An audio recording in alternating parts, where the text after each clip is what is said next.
Hello दोस्तों, कैसे हैं आप। उम्मीद करता हूँ वो अच्छे होंगे। दोस्तों, आज का वीडियो रहने वाला है बहुत ही स्पेशल। आज की वीडियो में मैं आपको बताना चाहूंगा कि कैसे लोगों को विदेश में काम करने के लिए नहीं जाना चाहिए। किस टाइप के लोग वहां पे सक्सेस होते हैं, किस टाइप के नहीं सक्सेस होते हैं। तो वीडियो बहुत इंपॉर्टेंट रहने वाला है। आपका माइंडसेट इस वीडियो में क्लियर हो जाएगा कि आपको जाना चाहिए या नहीं जाना चाहिए। अगर जाना चाहिए तो आपको क्या क्या बदलाव आपके लाइफस्टाइल में करने पड़ेंगे। तो चलिए बात करते हैं, स्टार्ट करते हैं। पहले, किस टाइप के लोगों को विदेश नहीं जाना चाहिए। सबसे पहले मैं आपको बताता हूं। नंबर वन जो पॉइंट है वो है कि जो अपनी लाइफस्टाइल को चेंज नहीं करना चाहते। क्योंकि इंडिया में जो लोग रह रहे हैं, जो लोग काम करते हैं, वो बहुत कंफर्टेबल जोन में होता है। आप अपनी फैमिली के साथ रहते हैं, आप अपने दोस्तों के साथ रहते हैं, आप अपनी लाइफ में अगर कोई भी बदलाव नहीं कर सकते। आप अगर विदेश जाते हैं, स्टार्टिंग में सबसे पहले आपको सब कुछ छोड़ना पड़ता है।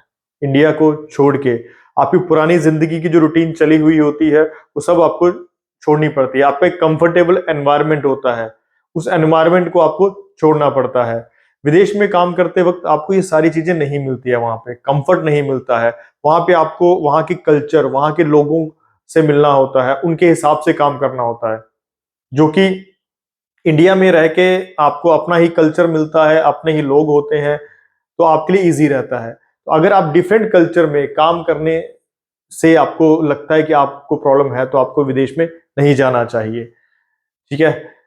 नंबर दो, जो बैरियर होता है लैंग्वेज का।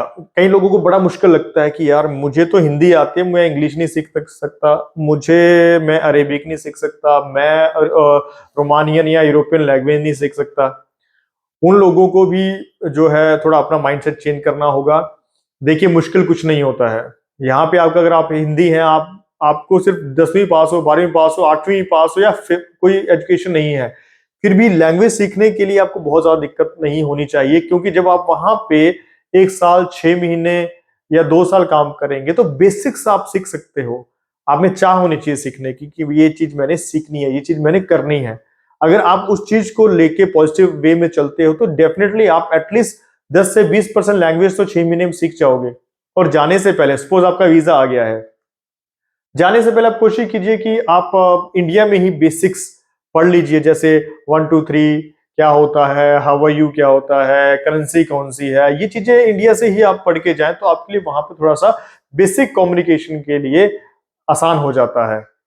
ठीक है। ये ये है नंबर दो। नंबर तीन जो पॉइंट है, जो लोग अपनी फैमिली के बिना और सोशल लाइफ के बिना, सोशल सपोर्ट के बिना नहीं रह सकते हैं। इसका मतलब क्या हुआ? इसका मतलब ये होता है कि जब आप सपोज 12वीं के बाद निकले आप, या ग्रेजुएशन के बाद निकले हो घर से, उसके बाद आप जॉब पे, आपको जॉब मिल गई, आप जॉब पे जा रहे हो। जॉब पे जाने के बाद आपको देखो खाना सुबह मिलेगा, लंच आपका पैक होके जाएगा, वापस आके खाना बना हुआ मिलेगा, कपड़े धोए मिलेंगे। ठीक है। दोस्त मिलेंगे घूमने के लिए, पार्टी के लिए। आपका सोशल जो एनवायरनमेंट है, जिससे जैसे आपकी किसी की शादी है, ये है, ये सब आपको जो है ये सोशल सपोर्ट होती है। अगर ये सोशल सपोर्ट अपने दोस्तों की तरफ से, फैमिली की तरफ से अगर आपको मिल रही है, अगर आप इसको नहीं छोड़ सकते तो आप विदेश में मत जाएं। क्योंकि ये चीज बाहर नहीं मिलेगी। बाहर विदेश में आपको अपना सपोर्ट सिस्टम बनाना पड़ेगा। आप ही अकेले, आप सोच के चलिए कि आप अकेले होंगे या आपके जो को वर्कर्स साथ में होंगे वो आपकी हेल्प कर सकते हैं ज्यादा से ज्यादा। वहां पे फैमिली या दोस्त आपकी हेल्प करने के लिए नहीं आएंगे। ठीक है। तो ये आपके लिए काफी स्ट्रेसफुल हो सकता है। तो अगर आप इस चीज को चेंज करने के लिए रेडी हैं, तभी आप सोचे कि आपने विदेश में जाना है। इसके अलावा अगर आपको कोई हेल्थ प्रॉब्लम रहती है, देखिए इंडिया में हेल्थ सिस्टम मैं आपको बताऊं अच्छा है। इतना बुरा नहीं है कि लोग कहते हैं कि अमेरिका में अच्छा है। ठीक है, वहां का होगा, उस लेवल पे होगा, पर इंडिया का हेल्थ सिस्टम अच्छा है और सस्ता भी है। इवन मैंने बहुत लोग हमारे जानने वाले देखे हैं जो कि रहते यूरोप में हैं या मलेशिया में हैं या गल्फ में हैं। मेडिकल फैसिलिटीज के लिए वो इंडिया आते हैं क्योंकि यहाँ पे बजट, डॉक्टर अच्छे क्वालिफाइड हैं यहाँ पे। ठीक है। और बजट जो है वो अगर वहां पे 100 रुपए आता है तो यहाँ पे 20 रुपए में हो जाता है। तो आप सोचिए खुद कि ये बहुत बड़ी एक पॉजिटिव बात है। तो अगर आपको कोई मेडिकल इश्यूज रहता है तो मैं यही रिकमेंड करूंगा कि आप विदेश में काम करने के लिए ना जाएं। इसके अलावा जो नेक्स्ट ऑप्शन आता है जिसके हाथ में कोई स्किल नहीं है। अब स्किल का क्या मतलब हो गया, आप ग्रेजुएट हो, ठीक है, आपने बीए की है, बट आपको कोई टेक्निकल काम नहीं आता है।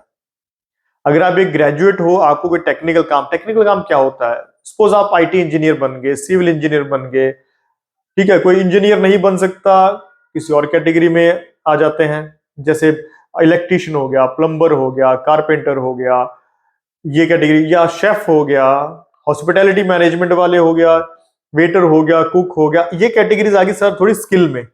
इनके पास कोई स्किल है, कोई लाइन है, जिसके पास, अब हमारे इंडिया की एक हम कह सकते हैं कि बुरी बात यह है कि मैक्सिमम लोग हमारे पास अनस्किल्ड कैटेगरी के हैं।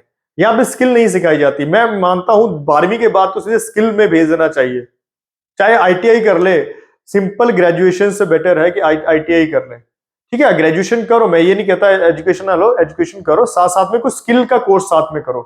ग्रेजुएशन आप कर रहे हो, साथ में कोई एचएम का डिप्लोमा कर लो, या कुकिंग का डिप्लोमा कर लो, या कोई और इलेक्ट्रिकल का डिप्लोमा कर लो, जिससे कि आपके हाथ में स्किल आए।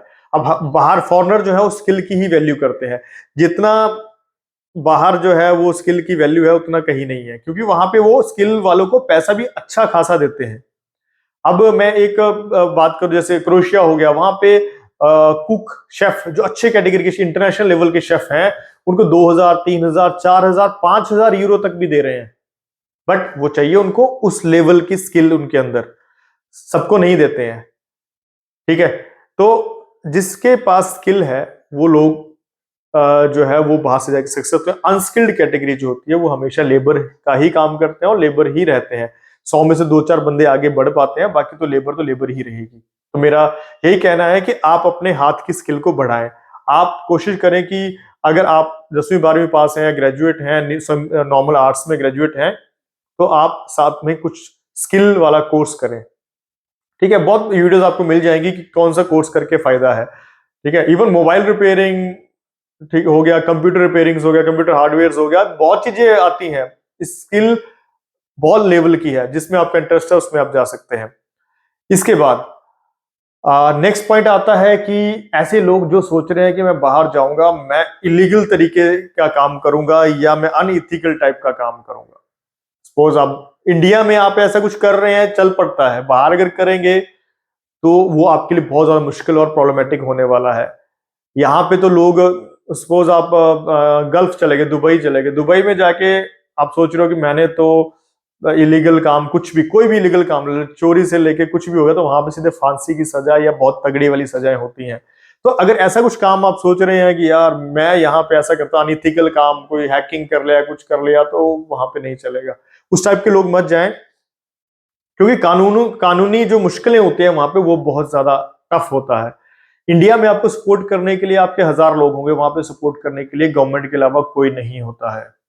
तो ये कुछ बेसिक चीजें हैं, अगर आप इन चीजों को फॉलो करते हैं तो आपको काफी चेंज होना पड़ेगा। मैं आपको डरा नहीं रहा हूं, मेरा मोटिव डराने का नहीं, मेरा मोटिव ये है कि आप एक विदेश की सच्चाई से जो है वो रूबरू हो सके। विदेश में काम करना आसान नहीं होता है, वहां पे मेहनत भी करनी पड़ती है, खाना पीना सब खुद करना पड़ता है।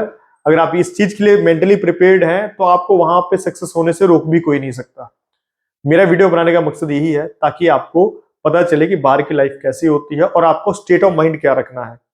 आपको सोशल लाइफ आपको चेंज करनी पड़ेगी, आपको फैमिली लाइफ आपको चेंज करनी पड़ेगी। आपका स्ट्रगल 1-2 साल का ज्यादा स्ट्रगल होता है, और स्टार्टिंग, खासकर स्टार्टिंग के 3 महीने आपके निकल गए, उसके बाद आप खुद ही ढलना शुरू हो जाते हो।